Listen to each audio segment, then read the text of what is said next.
is an excellent way to either sweep to the top or better yet, lift, turn, and take the back. Good position for me. So to the other side so we can see some of that the opposite side here for you guys. So again, I'm pendulating my body away. We're rolling up over the shoulder. I'm putting my right hook in, and then we're gonna drag. I'm gonna put my butterfly hook in, and you can see that I have a good arm drag position. If Lance charges into me, we go full butterfly guard. I pull him up onto me, and we elevate, and now we turn, and now we have the back. Hopefully opening the collar, getting ready to feed, and taking advantage of an excellent position. So this is a very good sort of defense to offense scenario. Just make sure that if you are using this move, that we're gonna be stiff arming away while our legs are swinging. If every time you swing your legs, your arms are gonna get straighter and straighter. And that's really what we need to make this technique work in our favor. And then you're gonna choose opposite side of his head. Your hook's gonna go in. You're gonna get from anywhere from half guard to an arm drag. And then I would prefer that if we can't arm drag clean, we put our hook in and we're ready to elevate, lift, take the back, or elevate and sweep him all the way over for Sumigashi.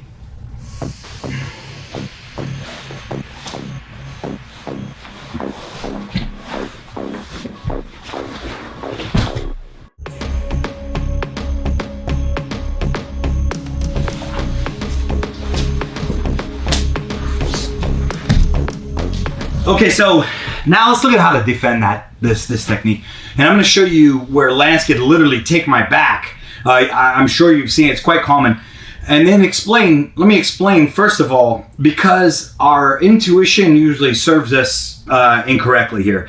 And that's why someone can not only do the defense that we showed in the previous technique, but like they literally can flip over and take your back. The heavier my hips are and the lower my hips go to the ground, the easier it is for him to do what he's gonna do to me in a second. And that's sort of contrary to what you might feel is the right defense, because the right defense is to actually lift your hips up off the mat, which would conceivably give him more room to put the hooks in. So if you thought of it like that, you would say, well, if I give him more room, he's obviously gonna be able to put his hooks in easier or spin to a half guard much easier. It's actually contrary to that. So let me show you what Lance could do to me if I really put my hips down. He'll not only do what we did before, but he can take my back from there. So I got here, and he's doing his move. He pendulums, and I think that my heavy hips is the defense. Yep, look at what happens. He lets go, he just takes my back. And if you've had this happen, you're probably like, what just happened? And if you've seen it, it's a wonderful, cool technique. Here's how we stop it though, and it's not hard to stop, and that's why I want to focus in on this technique so you kind of understand where I'm coming from. When I showed the technique that I did, it's generally a higher percentage move to go to the half or half butterfly guard against a higher level opponent, because this is what you're going to run into from a defensive standpoint, and this is what we should do. When I'm over the arm like that and I feel someone pendulating their body away, what I'm simply gonna do is tripod up and put my forehead on Lance's stomach. And now I've made all of this space, but when he tries to put his hips up and over, they're blocked. They're blocked. But what you will notice is that he can spin and start to put the half guard. So what I'd like to make sure happens is when this hook begins coming through, I want us to focus on leg pummeling. I want us to leg pummel and then move into a position that's favorable for us. So we need to have, number one, a tripod with head and hips high, and number two, a leg pummel to beat the technique that we looked at previously. Now your right arm, the one that would be getting dragged, this case is my right arm, is actually still in good position if we pummel the leg. Once you pummel the leg, you're able to sweep his legs aside again, and then you're gonna be in great position. So kind of an anti-cross-side escape, something from top of north-south. Again, when you feel someone pendulum your body away, I want you to tripod up. I want you to have your feet wide, forehead right in the center of the stomach, and then they're left with the half guard.